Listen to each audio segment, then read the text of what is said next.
People that work out and do more vigorous intensity exercise 3 to 4 days a week, about 20 to 60 minutes of vigorous intensity exercise can improve their blood pressure similar to medications like anti-hypertensive medications. So just getting that blood flow to go faster by exercising, by getting that exercise, kills what are called circulating tumor cells. Circulating tumor cells are very sensitive to the mechanical forces, the shearing forces of blood flow.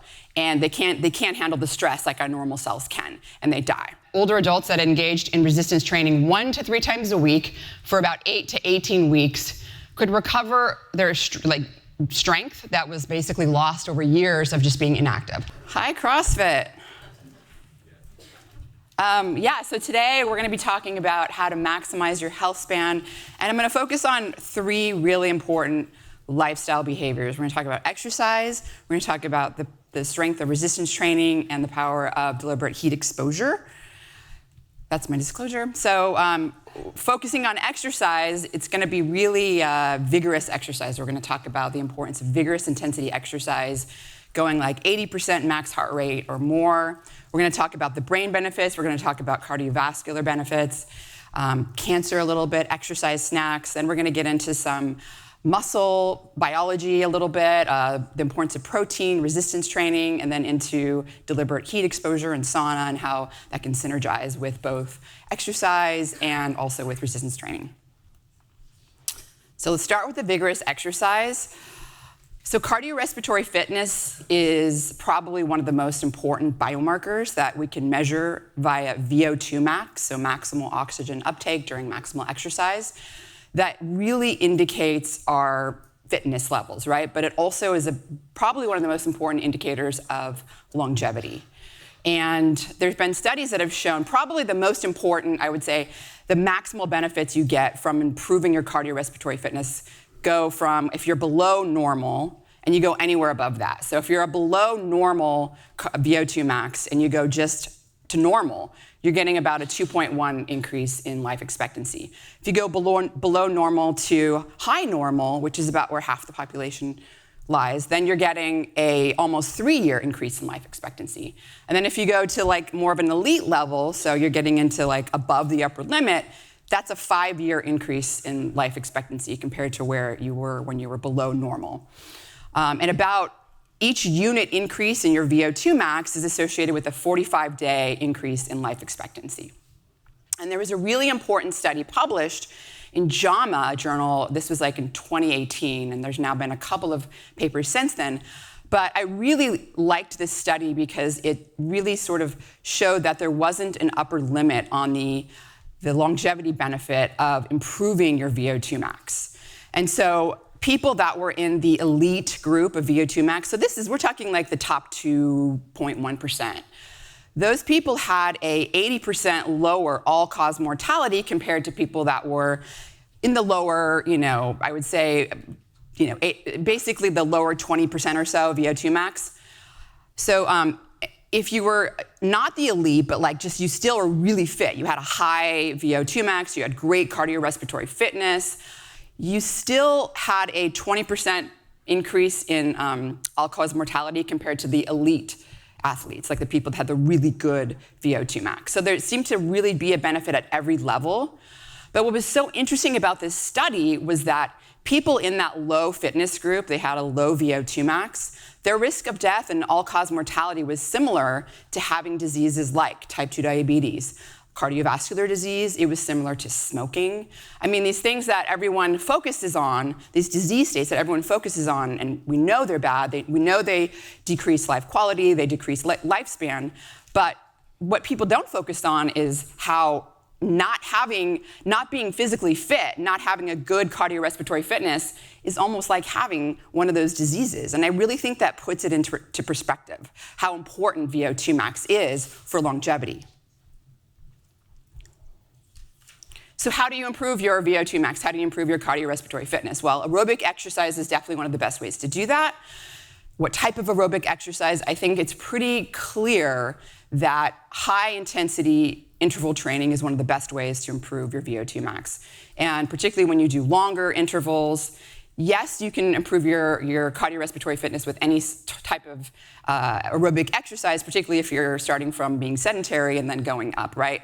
But there was a really important study that was published, a large population of people, that showed people that are doing moderate intensity, sort of zone 2 like training, this is the kind of exercise that is more enjoyable, you can go for a run and you can still have somewhat of a conversation, you're breathy. Those people are doing 2.5 hours per week. They're meeting the guidelines, and yet they couldn't improve their VO2 max, about 40% of those people. So you're talking like half the population here, until they added in some high-intensity interval training. And once they added in some high-intensity interval training, they were able to improve their VO2 max. And so I really think that, again, this highlights the importance of really trying to get your heart rate up to at least 80% max heart rate or more. The question is, well, what kind of protocols are best for improving VO2 max? I mentioned longer intervals. I think probably, so Dr. Martin Gabala does a lot of this research at McMaster University in Ontario, Canada, and he has talked about 1 minute being sort of like probably the minimal effective dose for improving VO2 max, like at least doing some 1 minute intervals and repeating that 4 or 5 times. But I think one of the most evidence-based protocols, if you look in the literature out there for improving cardiorespiratory fitness, is the Norwegian 4x4 protocol. And this is where you do 4 minutes of you maintain the intensity that you can for that entire 4 minutes. So you don't want to go all out in the first minute. So you want to be able to pace yourself. It's 4 minutes of high intensity exercise followed by 3 minutes of recovery. And you do that 4 times. So it's a pretty brutal workout. But it's the Norwegian 4x4, and it's one of the best ways to improve cardiorespiratory fitness as measured by VO2 max. If you are interested in measuring your VO2 max, the best way to do it obviously would be directly to measure it. Go to a lab that measures VO2 max. If you don't have access to one of those, you don't want to pay or whatever, there's a good evidence-based way of estimating VO2 max, and that's really the 12-mile run test or walk test, depending on your fitness level. And essentially all you need is a wearable device that tracks your distance, and you need a flat surface because anything hilly you won't run as far because it's more challenging. So you need a flat surface like a track field, and you run for 12 minutes and you pace yourself. You want to go hard, but you want to be able to do it the entire time.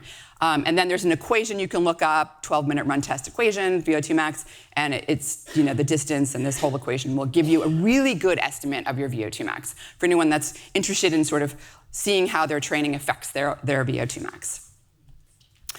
But I think one of the most convincing studies that I've seen for vigorous intensity exercise has to do with structural changes in the aging heart. So as we age, our heart undergoes structural changes. It gets smaller in size and it gets stiffer. And this translates to functional deficiencies like exercise capacity goes down. But also it increases the risk for cardiovascular disease. A lot of different changes start to happen in the cardiovascular system when that occurs. And so there was a study done at UT Southwest in Dallas by Ben Levine's group where they took 50-year-olds that were disease-free, but they were sedentary, right? So they didn't have type 2 diabetes or cardiovascular disease, but they weren't physically active.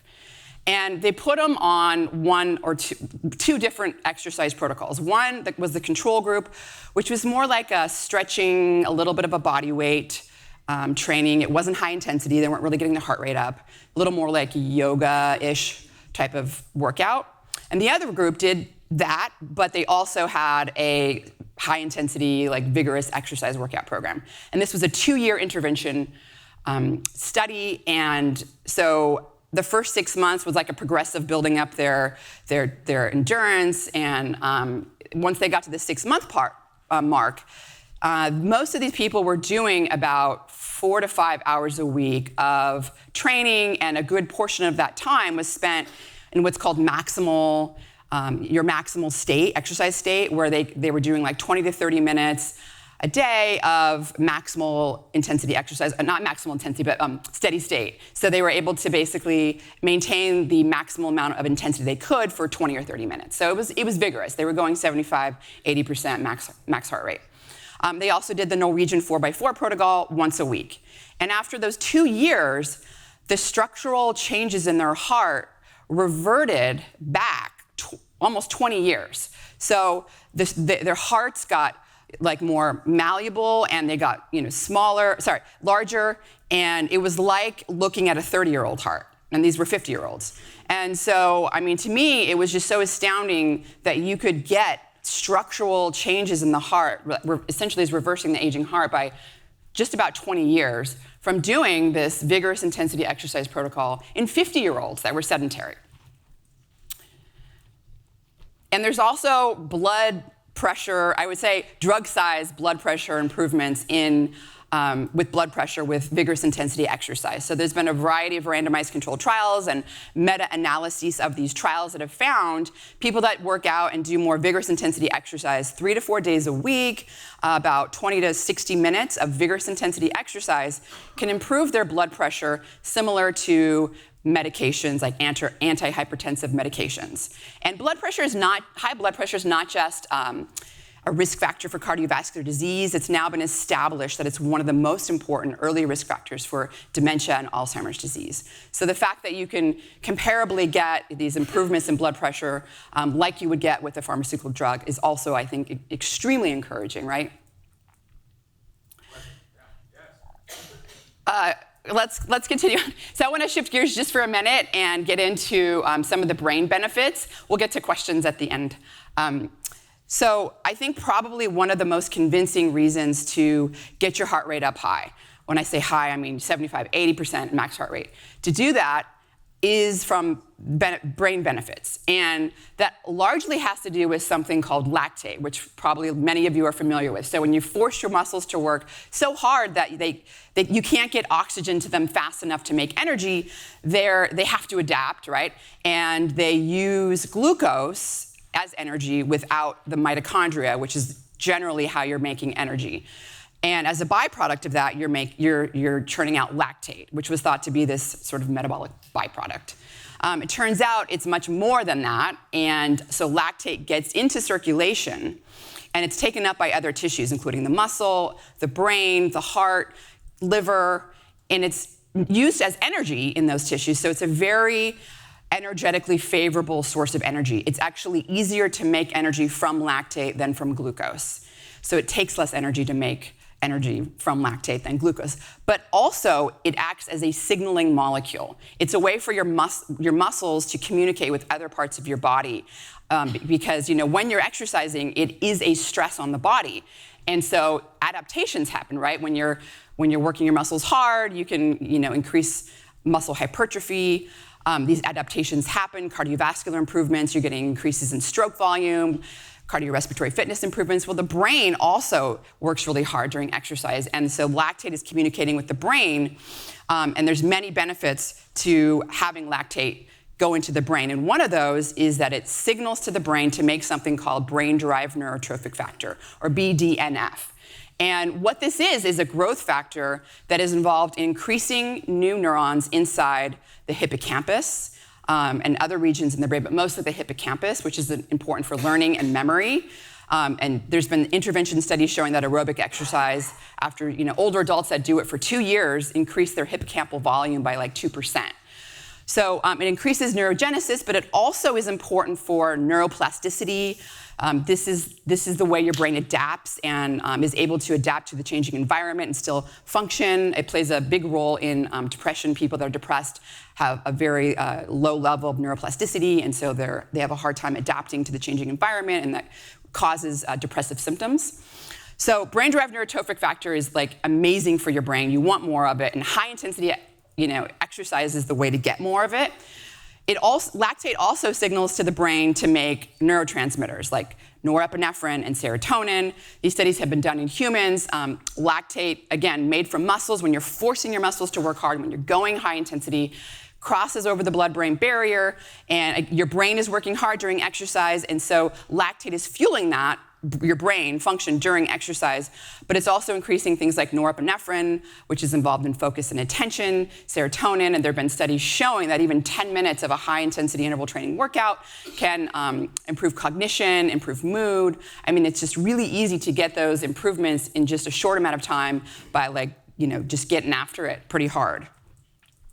Some of the protocols that have shown improvements in maximizing BDNF really are intensity and duration dependent. So the harder you go, 80% max heart rate for 30 to 40 minutes is one of the most robust ways. There's also another really good protocol. So this would be 6 minutes of high intensity interval training where you do about 40-second all-out intervals separated by some recovery periods. That also has been shown to pretty robustly increase brain-derived neurotrophic factor as well.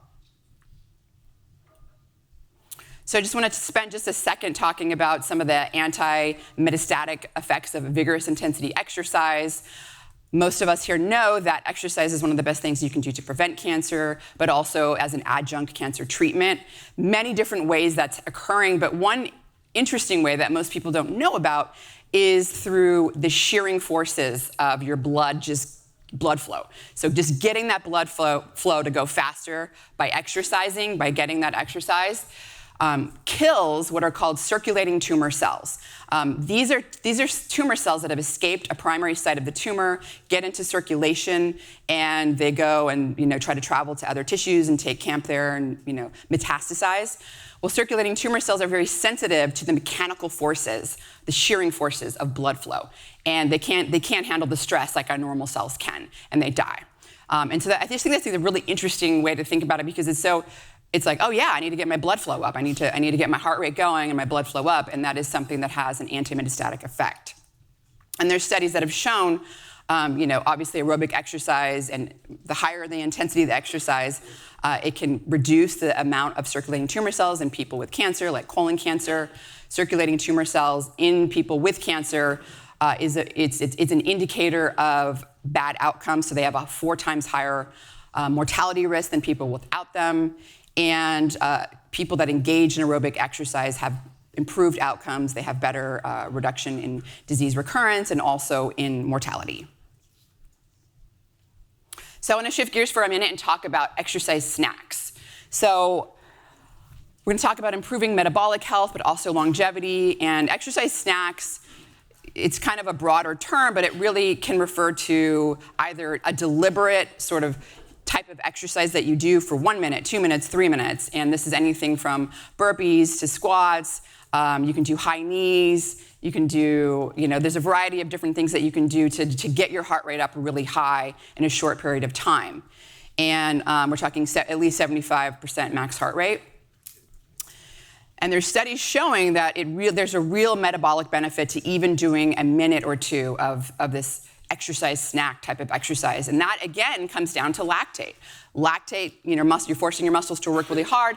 Lactate gets, into circulation, gets taken back up by the muscle, and it causes glucose transporters to come up to the muscle and sort of open the gate so that glucose can come in.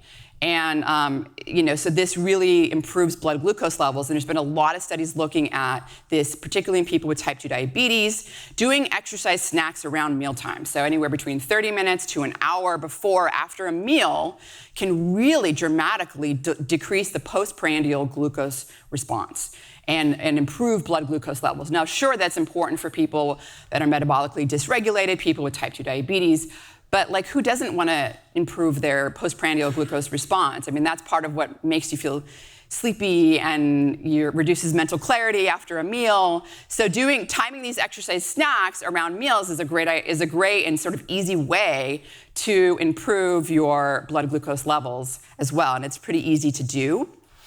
The other way it improves metabolic health is these exercise snacks, when you're doing a high-intensity, interval training sort of thing, even 1 or 2 minutes, but mostly when you're going higher than that, like 10 minutes, 20 minutes, it's a very potent stimulus to increase the number of mitochondria in your muscle tissue. Again, it's an adaptation.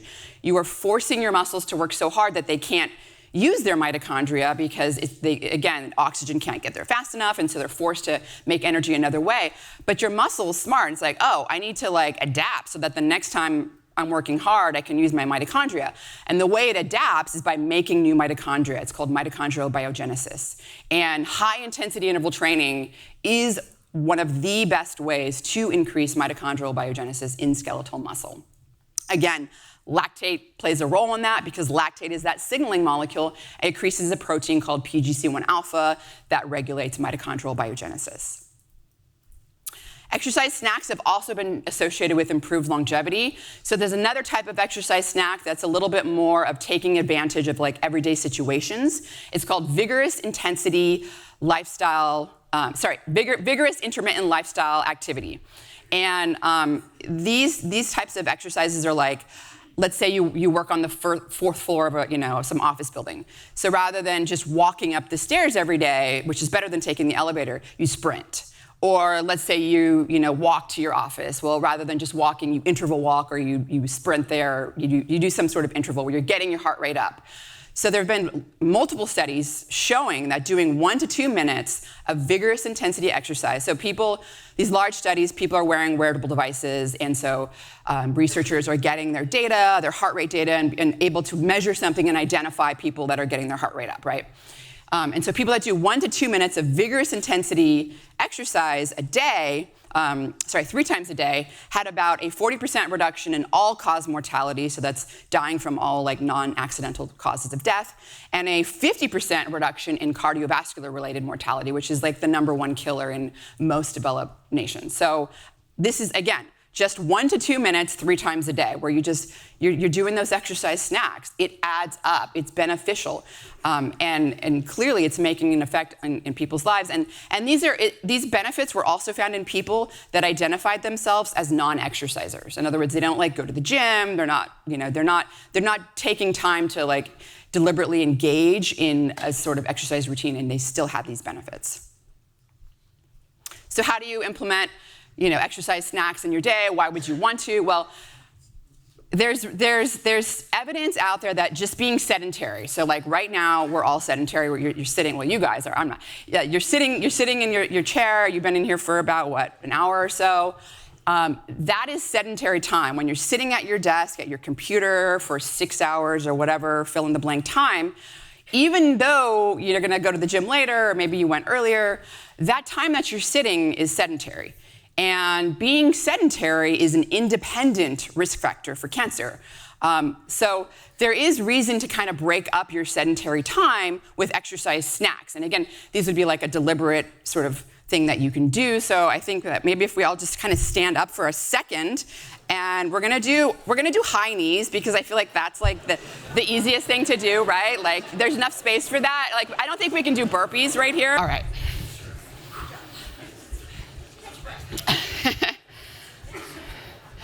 Actually, so to wrap this part of my talk up, all you need to do is some high knees, right? So finding something that you're going to do consistently, that's really important, right? I'm talking a lot about vigorous exercise, but it needs to be something that you're going to do consistently, whatever it is. Norwegian 4x4, if that's your thing, I definitely you're amazing. So the thing is to really just measure your heart rate, right? That's the easiest thing. Make it consistent. Do something you like. All right, we're going to shift gears just for a minute and talk a little bit about muscle preservation, the synergy of protein intake, lifting, resistance training, and heat exposure. So peak muscle mass happens around between the ages of 20 and 30. And then after that, as you start to get in your 40s and 50s, you lose about 8% of muscle mass per decade. Once you get into your 70s, 15% of muscle mass per decade. So most people, by the time they're 70 or 80 years old, only have about 60 to 80% of the muscle mass they had when they were 30. Skeletal muscle is a reservoir for amino acids. We store glucose as glycogen in our liver and our muscle. We store fat as triglycerides. we don't really have a good way that we store amino acids, but we need amino acids every day. Amino acids make up proteins, and proteins are doing everything in our body, from making neurotransmitters to making our heart beat, everything. So unfortunately, if you don't get those amino acids from protein, you're gonna pull from that amazing reservoir, your muscle, your skeletal muscle. And so you really need to be constantly giving yourself protein to not do that. And so the question is, well, how much protein do you need to give yourself to not do that? And that's a pretty contentious, I would say, question that people have differing answers on. So the recommended daily allowance, the RDA, this is set by these committees, and there's lots of things involved in that. But to simplify, about 40 years ago, this RDA was set. And it was set to be 0.8 grams of protein per kilogram body weight. And that was thought to be the amount that you needed to take in every day to minimize the amino acid losses from muscle, right? To replace all your amino acids, to be able to get enough protein, right? Well, it turns out, so studies that have been done by experts like Dr. Stuart Phillips at McMaster University and others have shown, so the way that RDA was 40 years ago set was flawed in terms of the techniques that they used. They're called nitrogen balance studies. They underestimated the amino acid losses. And so here we are, 40 years later, scientists have more sensitive tools, we have a lot more at our disposal, and they're saying, no, actually we redid these studies, and we found it's more like 1.2 grams of protein per kilogram of body weight as the bare minimum to just basically be able to not be pulling amino acids from our muscle, right? And then that number goes up if you're physically active. It goes up to 1.6 grams per kilogram of body weight.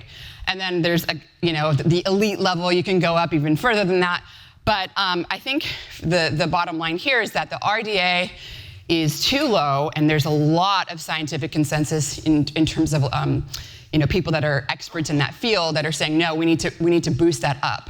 And another problem with that is that the RDA 40 years ago, they did these nitrogen balance studies in young adults, not older adults. And we know that older adults, again, this is data from Stu Phillips' lab, he's a real leader in this field, that older adults experience something called anabolic resistance. So their skeletal muscle is not as sensitive to amino acids to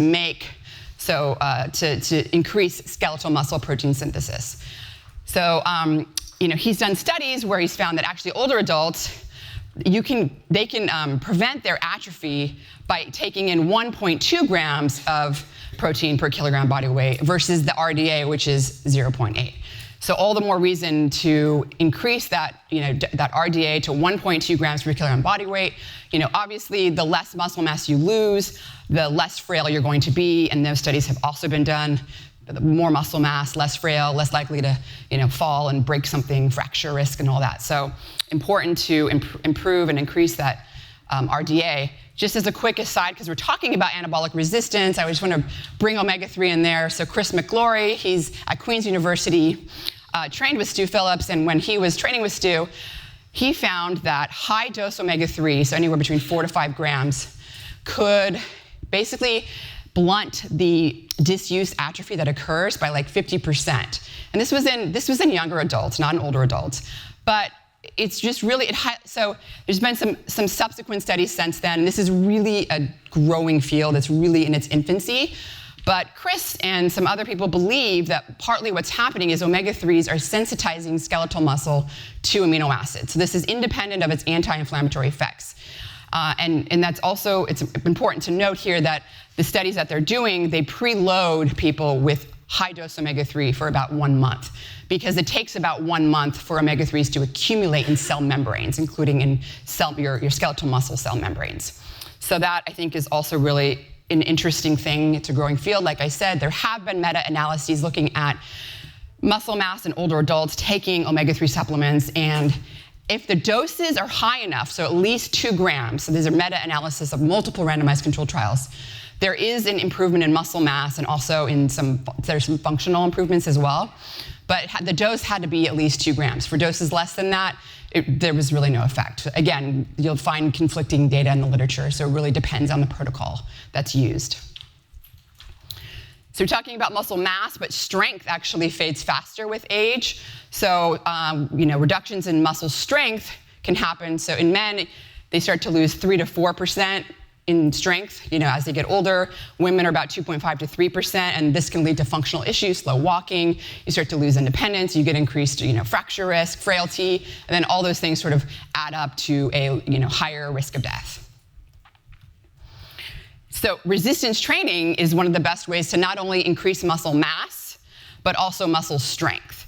And there have been a lot of meta-analyses of studies. So there's 21 different randomized controlled trials that were analyzed, and they found that older adults that engaged in resistance training 1 to 3 times a week for about 8 to 18 weeks could recover their strength that was basically lost over years of just being inactive.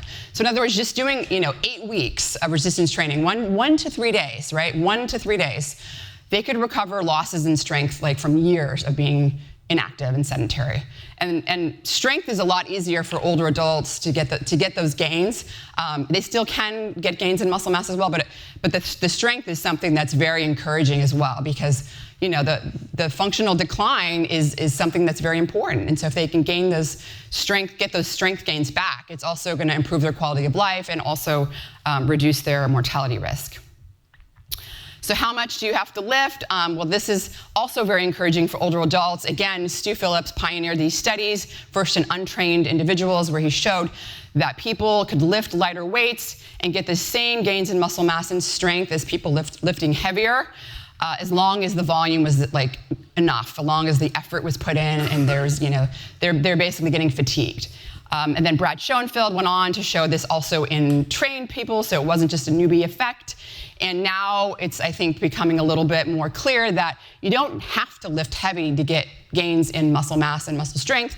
You can lift lighter, but as long as you're putting in that effort and still get improvements in muscle mass and strength. And I think that has a lot of relevance for a broader population of people, not just people that are really, the elite sort of bodybuilder type. We're talking our parents, right? Our grandparents, maybe people that don't really know how to do resistance training and don't want to injure themselves. So I think this has a lot of application, and it's a really important thing to point out.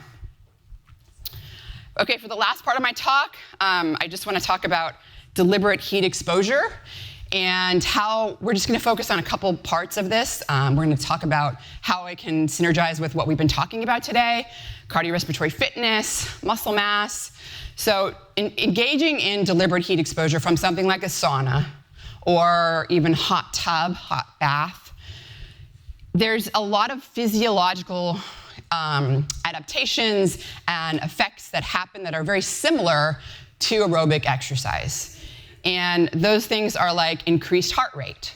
You're getting increased plasma volume. You're getting increased stroke volume.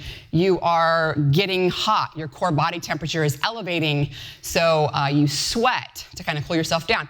There's a lot of similarities between deliberate heat exposure from the sauna and more like moderate intensity exercise, I would say. Your heart rate can go up to about 120 beats per minute. Some people can get it up a little bit higher, particularly if they go in right after a workout. But there's been head-to-head comparisons of moderate intensity exercise and sauna use. And it's really the studies have shown they're pretty comparable. So when you're doing the activity, heart rate goes up, your blood pressure goes up while you're doing the activity, but then after the activity, whether it's exercise or sauna, you're getting blood pressure improvements, your resting heart rate is improved, and these things are comparable. So really, in some way, I would say engaging in deliberate heat exposure from the sauna is mimicking moderate intensity aerobic exercise.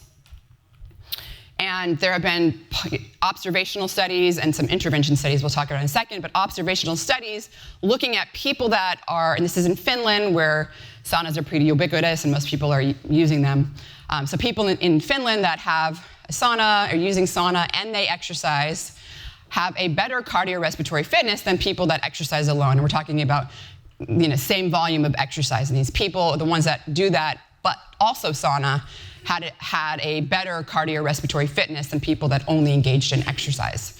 And then there's been intervention studies by Dr. Jari Laukkanen that have shown, so he's taken untrained people and put them on an exercise protocol. It was a stationary bike. And then he had two groups, one that just did the stationary bike with passive recovery, and the other ones that did the stationary bike, but then they went right into the sauna for 15 minutes. And they looked at a variety of parameters, one of them being VO2 max. So what he found was that those people that did the exercise bike and the sauna had a better VO2 max than the ones that only did the exercise bike. And to me, that makes sense because, again, it's almost like extending the workout. You're extending it just a little bit more. There were also better improvements in blood pressure and other lipid parameters as well in the group that also added a sauna plus the exercise. So I think there's benefits to deliberate heat exposure for people that are physically active, but also people that are not, people that are disabled, people that can't get on a bike, people that can't go for a run, people that can't do a burpee. They can get into a sauna and get somewhat of that cardiovascular benefit. And there's all sorts of observational data out there looking at people that use the sauna 47 times a week. They have a 50% lower cardiovascular-related mortality, 40% lower all-cause mortality, and it goes on and on. So I think there's a lot of utility there for people that really just can't go and work out as well. So another really important adaptation that happens when you're engaging in deliberate heat exposure for something like the sauna, also a hot bath, is the increase in something called heat shock proteins. And this is an adaptive response. So as you're elevating your core body temperature, you're getting hotter, these heat shock proteins are activated, and they are the main role that the main function they serve is to prevent proteins from aggregating and forming plaques in your cardiovascular system, in your brain. In fact, there's been multiple animal studies showing that if you give a mouse like a amyloid beta plaque, sort of what we get with humans in Alzheimer's disease, and you express the heat shock proteins, make them highly expressed, that they don't get the Alzheimer's-like symptoms, and it helps with the plaque aggregates and stuff. So heat shock proteins play an important role in preventing protein aggregation. They have somewhat of an antioxidant effect. They're also very important for slowing muscle atrophy. And this is, again, it has to do with a variety of mechanisms. There's been a lot of animal studies on this, but there's now been some human data where people, there's an intervention trials where they're, engaged, they basically immobilized one of their limbs for a period of weeks and then did some local heat exposure. And the local heat exposure prevented the disuse atrophy by like 40%. So, I think that's a very relevant way for people that are injured, or again, people that are older and they're experiencing a lot of muscle atrophy as well. But there was also a very recent study, and this is small, so it needs to be repeated, but people that were engaging in resistance training, either just alone or then went into the sauna right after their resistance training, they had greater gains in muscle mass if they went to the sauna right after the resistance training compared to resistance training. Well, it was biomarkers of it, so they didn't directly measure muscle mass. It was biomarkers of it. But anyways, I think it's an encouraging and promising area that, of course, I'm excited about. I'm glad people are out there researching.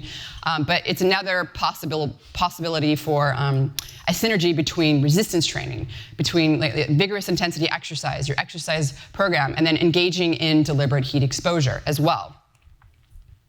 So what are the parameters in a lot of these studies? Well, a lot of the parameters in many of these studies are coming out of Finland. The temperature is about 174 degrees Fahrenheit, and the duration spent in the sauna is about 20 minutes. And that's important because people that spent less than 20 minutes, like let's say they were in there for 11 minutes, they didn't have the robust effects. So it really is a temperature dependent, duration dependent, but also frequency. So how many times a week people are getting in the sauna. For anything to occur 2 times a week was like the minimum effective dose. So if people did something twice a week, it was more beneficial than once a week. But people that did 4 times a week, 4 to 7 was really the most robust effects. So if you're looking for the most robust effect, the minimum time would be 4 times a week, compared to 1 time a week. The humidity is usually around 10 to 20%. And the question a lot of people ask is, well, what about, what kind of sauna? What if you don't have a 175-degree sauna? What if you have an infrared sauna that goes up to 145? Like, can you get comparable effects? Again, temperature, duration dependent, right? So you're not going to get the same effect in 20 minutes in a 145-degree sauna in terms of the heart rate and the cardiovascular adaptations as you're going to get in a 180-degree Fahrenheit sauna, right? So you might have to stay in there twice as long. You might have to stay in there 45 minutes to an hour to start to get your heart rate up. Again, you can wear some kind of wearable heart rate measure device where you're looking at your heart rate and you can feel it, like when it starts to go up. Sometimes it'll take a long time in an infrared sauna. There are studies out there that have compared regular hot saunas to infrared in terms of cardiovascular benefits, and if the same volume of time is spent in there, you're not going to get as robust of an effect on blood pressure improvements as you would with a regular sauna. So again, you might have to spend more time in there as well. Hot baths have also been shown to increase some of these biomarkers like heat shock proteins that sauna has. And I really think that's a good, the fact that it's able to increase some of the same biomarkers, to me, signals that maybe hot baths or any sort of modality that's really increasing your heart rate, that's making you hot, is something that's going to be beneficial as well. So I do think that people that don't have access to a sauna could do a hot bath, get one of those little pool devices that measure temperature, put it in your bath, and keep it up to 104 degrees Fahrenheit and be in there for 20 minutes, because that's what the studies have shown. 20 minutes at 104, shoulders submerged all the way down. So that's it for today. 3 powerful habits that I think will help delay the aging process, that'll improve health span. We have vigorous intensity exercise, find a way to make it frequent. Do those exercise snacks, they're so easy. Incorporate resistance training, protein intake. Thinking about that protein intake is a lot of work. And then engaging in deliberate heat exposure, whichever way you like. I prefer to do it after a workout, but I also like to do it at night as well. So that's what I have for you today. I hope you guys enjoyed it, and thank you so much.